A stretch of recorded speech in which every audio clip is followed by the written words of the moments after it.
You are listening to Meet the Thriller Author, the podcast where I interview writers of mysteries, thrillers, and suspense books.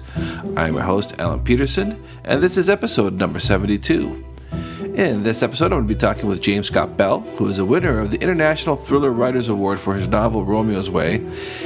Jim has also written several best-selling novels on the craft of writing, and that's how I first found out about James' work, was through his writing books, his books for writers.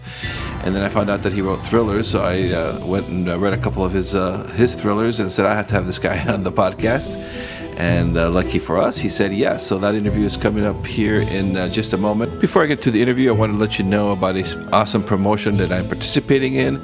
It's run by the folks over at Book Sweeps, and it's a chance to enter to win 50 plus crime fiction and thriller novels, as well as a brand new e-reader. And there's a collection of free reads on every entry. And so it's pretty amazing. You can go check it out at thrillingreads.com/book sweeps. And my first book, The Asset, is a part of this promotion. And so I'm really excited about that. It's the first promotion I've run this year. And we're already in mid-October of 2018. So I need to step this up for 2019. It's a great lineup of authors, 50 plus novels, and several authors who I've interviewed in this podcast are participating in this great promotion as well. Authors like Dan Ames, Celie James, Ethan Jones, Caroline Arnold, David Behrens, Steve Concali, just to name a few. If I've missed anybody, my apologies. But like I said, 50 plus novels, mine included. So go check it out at thrillingreads.com/book sweeps. And the promotion is running now until October 25th. So go check it out. All right, so here is my interview with James Scott Bell. Hey everybody, this is Alan with Meet the Thriller Author, and for this episode of the podcast, I'm talking with James Scott Bell, who I have here on Skype. How are you doing, James? I'm feeling good. How are you? I'm doing well. Thank you so much for being on the podcast. I appreciate that. Well, it's great. It's great to be here. Yeah. I discovered you through your nonfiction books, which we'll get into as well as your thriller and your suspense books. But for the listeners, can you tell us a little bit about yourself? Well, I'm an LA boy. Grew up in Los Angeles. Went to college at UC Santa Barbara, where I studied writing with Raymond Carver. And that bar was very high, and so I kind of got the idea that I didn't really have what it took to be a writer. So I decided to go into something more stable, acting. So I spent several years as an actor and got married to a beautiful actress. So decided we needed one steady income and ended up going to law school at USC, Southern California, and then practiced law. And then a few years after I'd started practicing law, my wife and I went to the movies. We were going to a double feature. I wanted to see Wall Street, that Charlie Sheen, Michael Douglas movie, but the movie on the bill with it was one I didn't know about. But since we were there, we watched it, and it was the movie Moonstruck with Cher, and that movie just knocked me out because it was so unexpected. It was so well written, beautifully done, and I came out of that saying, people said you can't really learn how to be a fiction writer. And I'm going to try to prove them wrong. And that started me on a journey to try to really study the craft, learn how to do it. And lo and behold, I did, started to get published, and then I started also to teach. And that's where I am today. Oh, so from Moonstruck, so that's interesting. And how did Moonstruck lead you? You're writing a lot of legal thrillers and those type of books. How did those two come about? That's interesting. I mean, originally it was just, I wanted to write screenplays that could move people, like Moonstruck moved me. I wasn't really concentrating on any particular genre. The screenwriting education taught me all about structure and doing scenes and dialogue, all things that would serve me well later when I started to write fiction. And when I did, somebody had the bright idea to tell me, hey, Jim, you're a lawyer. Why don't you write legal thrillers? Duh. So So I said, okay, I'll do that. I started with legal thrillers and have done a number of those, and then have also expanded into other kinds of thrillers as well. And how many books do you have published out so far? Well, probably including books with the traditional publishing and books with that I've done on my own more recently. I'm probably up to around 35, 40 books. And I also include the some shorter novella types and my books on writing. So I've got a number of those out as well. Did the stuff that you learned from Raymond Carver, did that come to play after you got over the intimidation part? Well, as I look back on that workshop and also Carver's own writing, the thing that I learned from him is something that we call the telling detail. And that is a single image that the writer puts into the story, something of the description of the scene that is very subtle and yet is the one image that kind of captures what is happening in the scene, the emotion of it, the meaning of it, the depth of it. And he is really a master at that because he writes these stories that a lot of the time are just kind of, domestic couples and so on. And it seems like they're not living lives of great adventure or importance. And yet something deep is happening with those characters.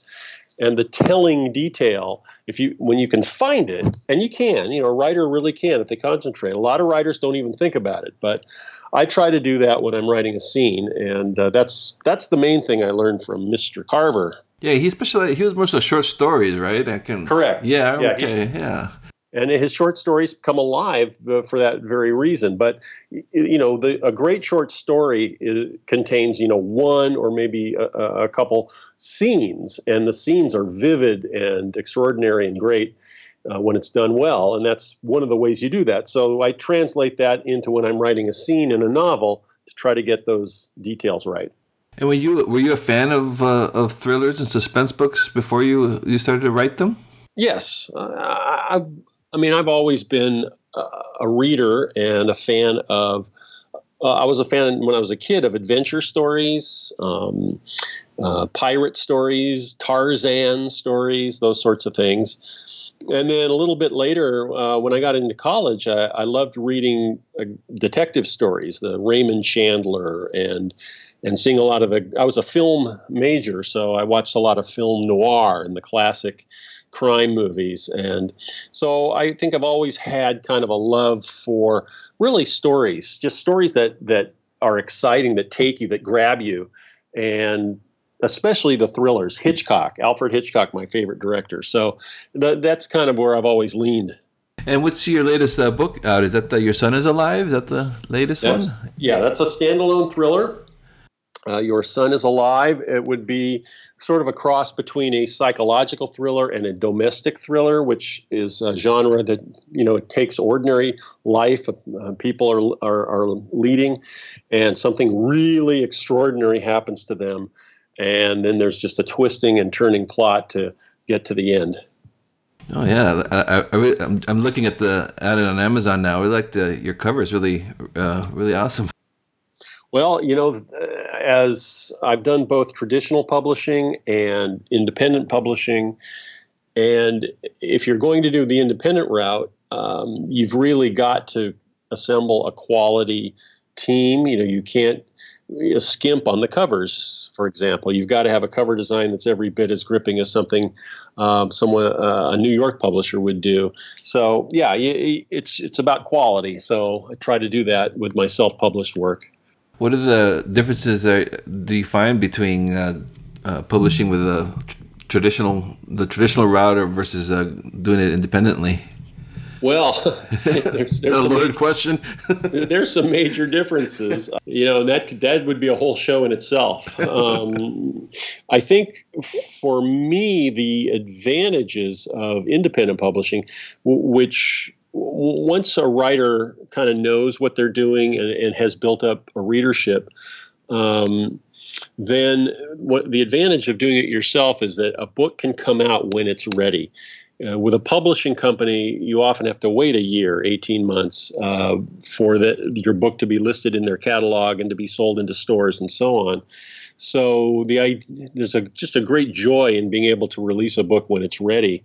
The other thing is that if you do it well and correctly, really like a small business, you're running a little publishing company yourself, the return you get on ebook royalties is much greater for an independent publisher. So if you are entrepreneurial, I've written a book on this called How to Make a Living as a Writer, which sort of gives all of the essential information that you need to do something like this. It's not that difficult. It just to understand, but it requires a certain discipline.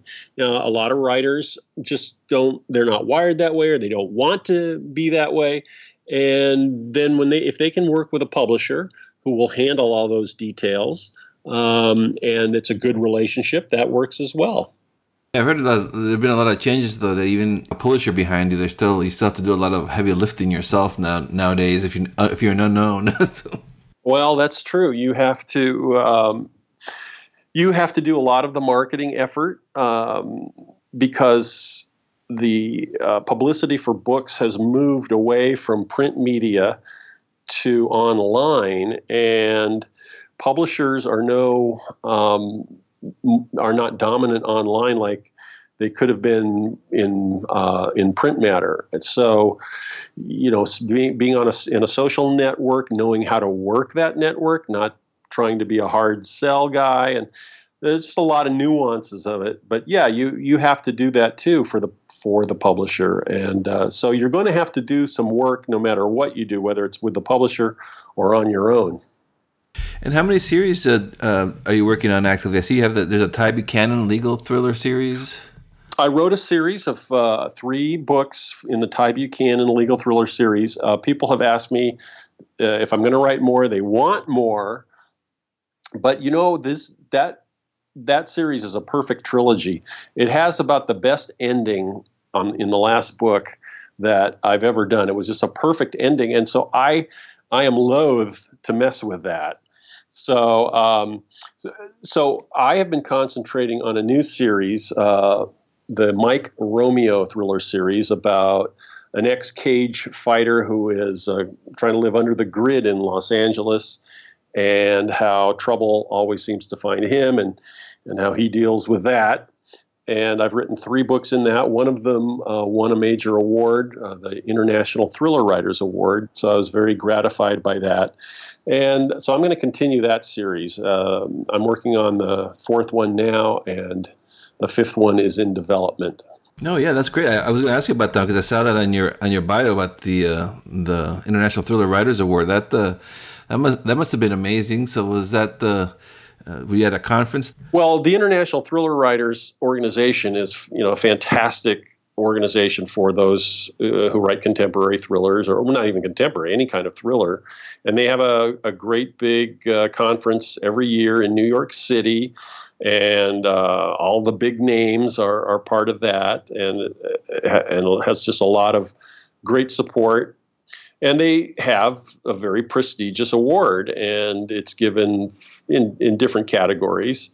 And one of the categories is the best ebook original. And so one of my books, Romeo's Way, was submitted in that category because it was an independent book and first appeared as an ebook.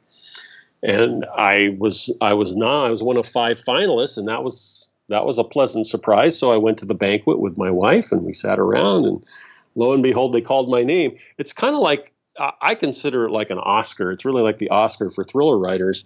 So I got up there and kind of mumbled my way through a speech. I was stunned, but it was very pleasant, and the people there are just so very supportive, and I'm very proud of that. And it's kind of a culmination of all I've been trying to do. And then what led you to start writing books to help writers? When did you publish your first one, and what got you thinking that to try to tackle that? Well, because when I was trying to learn how to write, having been told you can't really learn from books, and I'd been told that a number of times, I said, I want to see if that's true. And I started to study books on writing like crazy. And at the same time, I was writing every day, and I was just trying to fix my stuff and trying to learn and so on.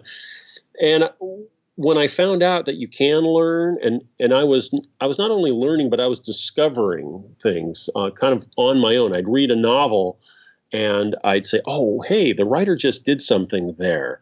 Oh, I'm going to remember that." And I kind of built up my own toolbox. So I was just so excited about that you can do it, that I wanted, and also, in a way that is understandable. You can learn these specific tools and techniques and understand them and put them into practice. So I was so pleased that I decided, hey, I'll teach this to other writers. And so I started doing little workshops at writers' conferences, and I did an adult education class in suspense writing. And as I did that, I got better and better at teaching. And then I got involved with Writer's Digest magazine and began doing articles for them. And they eventually asked me to do their fiction column. And then they were putting out a series of books called Write Great Fiction on various aspects. And they asked me to do a book on plot and structure. And that was my first book. And it came out in 2004, and it is still in print. And people come up to me constantly saying this book, helped them. They showed me their book with all their sticky notes in it and so on. So that's very, very gratifying that I've been able to help writers. And so I've done several for Writer's Digest books and several on my own. Yeah, your book, the first book of yours that I read for writing tips was the Write Your Novel from the Middle, because I was always getting stuck in the middle. Oh, wow. And I found that very helpful. I thought just the idea, your idea for that book in itself was like, oh, wow. I just right away had to get it.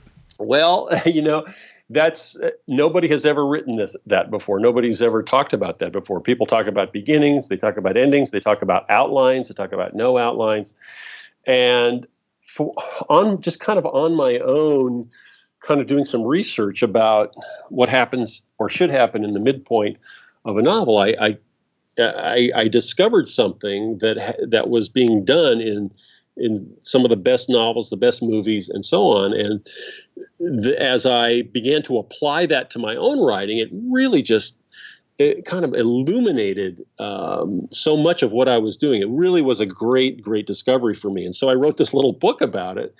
And it's just, I think it's just sold more than almost anything of my other self-published books, at least. And people really are responding to that. And I'm really glad about that, too, because what I view it as when I teach the craft of writing is, I'm just popping the hood and looking at the engine and kind of taking things apart and showing writers, hey, here's how you can assemble your own. And it's just very gratifying to me to be able to help other writers, because that's the kind of help I wanted when I was first learning. Yeah, it's great too, because like you said, it doesn't matter if you're a plotter or you're a pantser. There's something in there for tidbits for you in there. Yeah, well, that's one of the great things about writing from the middle and what I call the mirror moment in the very center of the book. The nice thing about it is, if you like to outline your plot beforehand, that can be the sort of North Star for you to clarify what your book should really be about. And then if you're a pantser and you just like to write, go as you please every day and see where it leads, and you start to feel lost in the weeds, which most pantsers do at some point, then you can just say, hey, wait a minute, I'm going to go to this midpoint mirror moment and try to figure out what that is. And then when you do that, boom, all of a sudden the whole book is illuminated for you. So it is a great tool that you can use at any point. And do you do conferences on that strategy, or? I've done all day seminars on it. I've done workshops on it. So yeah, I've spoken about it. I've done podcasts on it. I've spoken about it a lot. And what's your style when you're writing your thrillers? Are you a plotter or a pantser? Or I would call myself a plotter. I was trained as a screenwriter and also trained in putting down scenes on index cards and putting those on a cork board and kind of outlining that way. So I use the writing software called Scrivener, which I know a lot of writers use. I also know a lot of writers who are intimidated by it. But I try to counsel those writers that, you don't have to master all the bells and whistles of the program to get the benefit of it. One of the benefits of it is that you can write in scenes and you can outline scenes and put virtual index cards on a virtual cork board, just like I used to do when I was screenwriting. And so you can move those cards around and shape them any way you want. And so anyway, yeah, now I'm not, I don't outline extensively like some people, like, James Patterson or somebody who does these 80-page single-spaced outlines. But I wrote a book called Superstructure, which is sort of my theory of the main beats of a novel or a screenplay for that matter. And I kind of view it as signposts. So I know that I want to get, for instance, in Act One, I know where the main signpost scenes are and what I'm writing toward. But in between those, I may, I'll have an idea perhaps of where the scene's going to take place. But I can do some discovery too along the way. But I always know what the next signpost is going to be, and that leads me through the whole novel.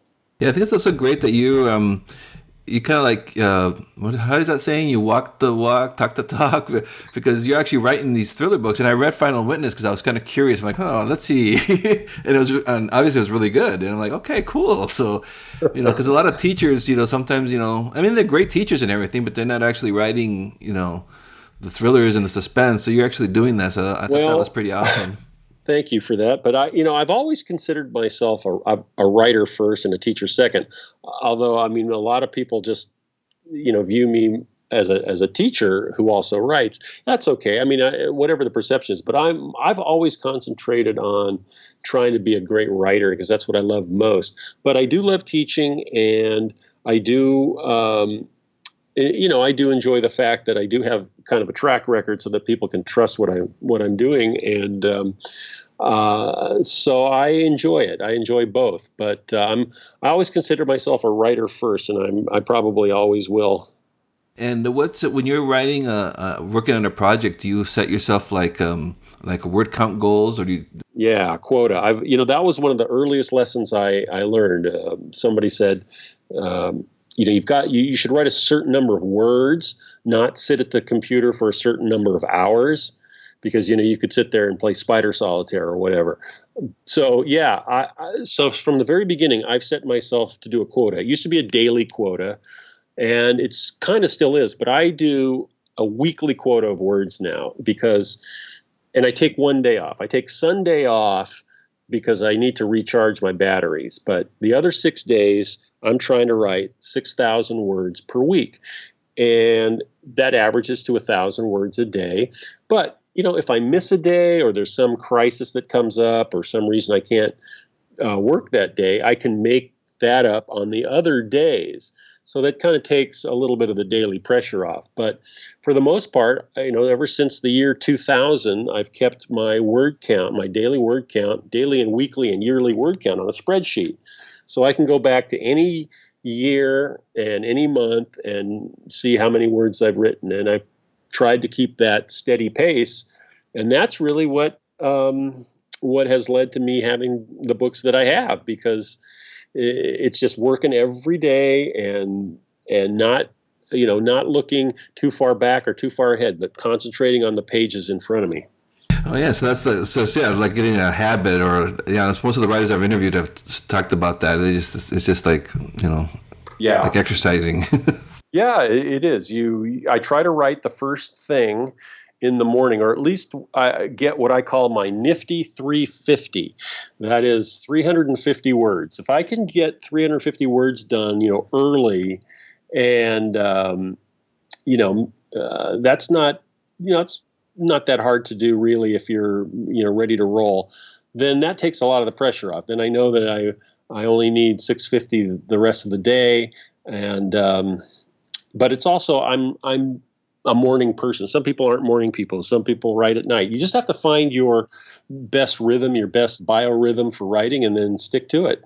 Just a couple of weeks ago, I read one of your books, How to Write Pulp Fiction, and I really enjoyed that. I mean, I've always been fascinated by those guys, like Lester Dent and those people, and your book was fascinating. How they were in a typewriter, no word processor, no internet to do research. It's so amazing to think that someone like Earl Stanley Gardner would write 1 million words a year on these manual typewriters, just pounding it. Actually, he was a successful lawyer too. So early on, when the dictaphone became it's sort of like early technology, the old wax rollers, sort of, that would record your voice. And he started dictating his books, and he had a team of secretaries to do the transcribing. So he was one of the early adopters of like voice recognition software. Yeah, like a dragon, training your dragon. Yeah, only he had to do it. He had to do it with dictaphones and secretaries. Yeah, I remember that when my father would do that in the early 70s, with a little tape recorder, and then he'd send it off to the secretaries. That's right.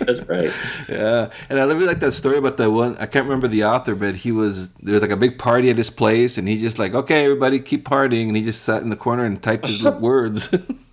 Yeah, that was from a book by a guy named Frank Gruber, who wrote a book called The Pulp Jungle, and it's a great, very entertaining book. I don't know if it's still in print. Maybe could find a used copy. But yeah, he talked about being at a party in New York with all these writers and everything. And the host of the party said, he had a story due the next morning.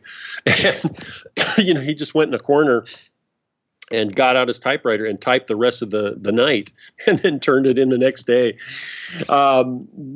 There were some crazy stories like that in those pulp days, but in a way they're inspiring, because these guys just sat down and did it. They knew how to write a story. They knew how much they had to work, and they were often writing for a penny a word, and so they had to keep stuff going all the time in order to make any kind of living. Yeah, I found it an interesting parallel, because as an independent publisher, as a self-published guy, there really is a lot of expectation now from readers that they want more than one book a year out. So you kind of have to get into that mindset, sort of like the pulp writers did.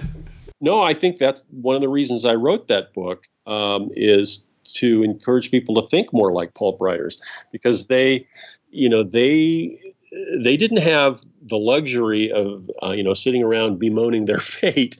They had to actually get to work and do it, and they were true professionals in every sense of the word. Yeah, it's amazing. So so instead of the parties, just shut down that Facebook or whatever, and hey, focus. That's a good point. We have our own online parties now. Yeah. We need to just turn off and go in our corner and write. Yeah. Let everybody else be arguing about whatever, and you get your words done. Well, that's a good point. And one of the challenges now is the distraction of social media and the internet. There's a book called Deep Work by Cal Newport, and it was a very good and valuable read about why we easily jump on social media, because it's easy, and it's sort of like dopamine candy. It's just like an easy way to get away from the hard work that you're doing. And it's so important, I think, for writers to be able to discipline themselves to stay focused on their pages as they're writing, do that work, do nothing else, and then when you're done with your work, then you go off and you do whatever else you want to do. A little reward, a little dopamine fix at the end. That's right. Yeah. So what are you working on now? Well, let's see. Right now I'm editing my next Mike Romeo thriller, getting ready to whip that into shape. I'm also developing the next one. And one of the things I counsel writers to do is be kind of like a movie studio where you have a film that's filming, you have another film that's been green lighted, ready to go. And then you have several projects in development. So, I'll be thinking about possible, plot complications. I'll be doing a little bit of writing, maybe a little bit of outlining on a couple of different projects, but just kind of want to keep things going. So right now I'm concentrating on Mike Romeo. I've also got a couple of new writing book ideas that I'm going to be finishing up too. So I've got the plate pretty full. Oh, that's wonderful. And then just for the listeners, your website is jamesscottbell.com. That is correct. And I highly recommend people to go there. You got a lot of stuff for fans of thrillers and for writers. I highly recommend your books and to check out your website. Thank you. Yes. All right, James. Well, I want to thank you so much for taking time to talking to us. It's been a lot of fun talking with you. And back at you. Thanks for having me. Thank you for listening to this episode of Meet the Thriller Author. I'd like to ask you to please review and rate this podcast over on iTunes. It really helps me get the word out. If you take a few seconds of your time to do that, it would be much appreciated. You can also visit my website at thrillingreads.com/podcast for show notes on this episode, as well as information about the podcast in general. And you can also sign up for my mailing list there. You'll be getting special offers from our guests, as well as information, behind the scenes information on the podcast. And please do visit my author website at alanpeterson.com. I appreciate your support. And so until next episode, I will talk to you then.